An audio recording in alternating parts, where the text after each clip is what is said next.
In the digital age, we think we see everything. We have cameras on our phones, in our streets, and in our pockets. But sometimes, a camera captures something that logic cannot explain. February 1st, 2013. The Cecil Hotel, Los Angeles.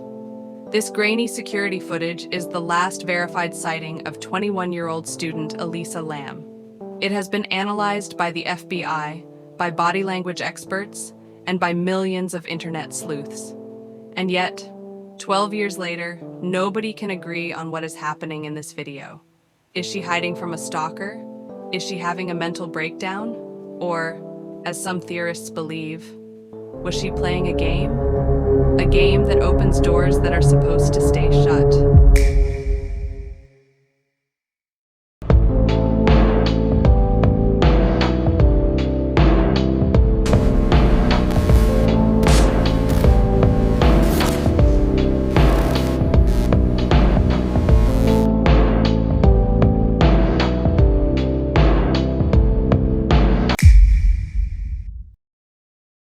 To understand the horror of Elisa Lam, you first have to understand the building that took her, the Cecil Hotel. In Los Angeles, locals don't call it a hotel, they call it the Death Trap.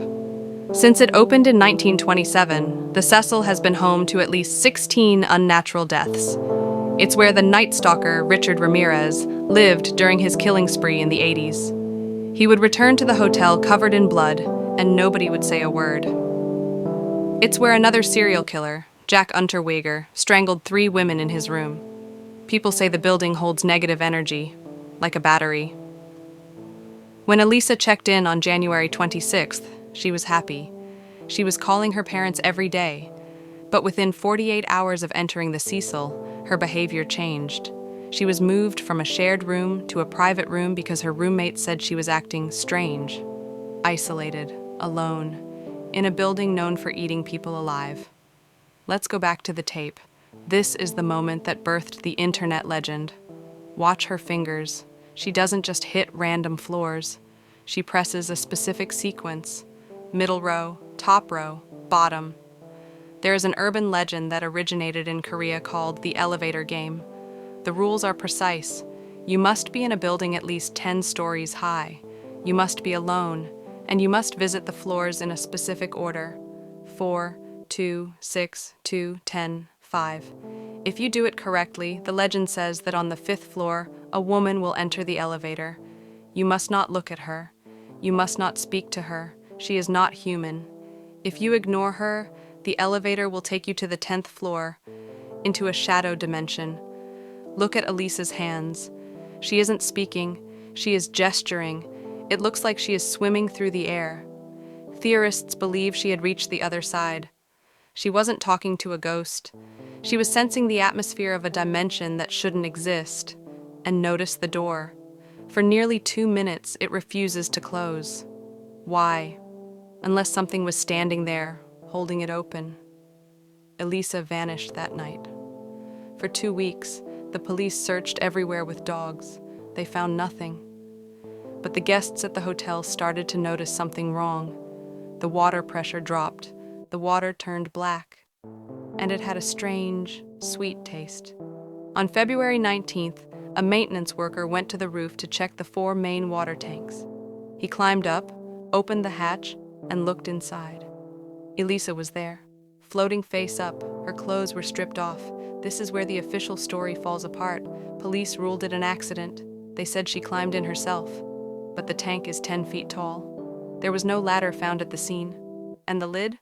It's solid metal. It weighs 20 pounds and is difficult for a grown man to move. We are expected to believe that a small 21-year-old woman bypassed a roof alarm that never went off, scaled a 10-foot tank without a ladder, opened a heavy metal hatch, jumped into the dark water, and then, while drowning, reached up and closed the heavy lid back over herself. It is physically impossible. And then, there are the coincidences, the glitches that make you question if reality is scripted. A few years before Elisa died, Hollywood released a horror movie called Dark Water. The plot of the movie? A girl moves into a creepy building with a mysterious elevator. The water turns black, and in the end, the girl is found dead in the rooftop water tank. The main character's daughter in the movie is named Cecilia. The hotel is named the Cecil. It gets worse. At the exact same time Elisa's body was found, a tuberculosis outbreak hit Skid Row, the street right outside the hotel. The CDC sent out test kits to identify the disease. The name of the test kit? Look at the documents. It was called Lam Elisa. Lam Elisa. Her name, in reverse, on the test kit for the disease right outside her window. What are the odds? Is this a coincidence, or is it a signature? The Cecil Hotel has since been rebranded. They changed the name to Stay on Main to try and erase the history.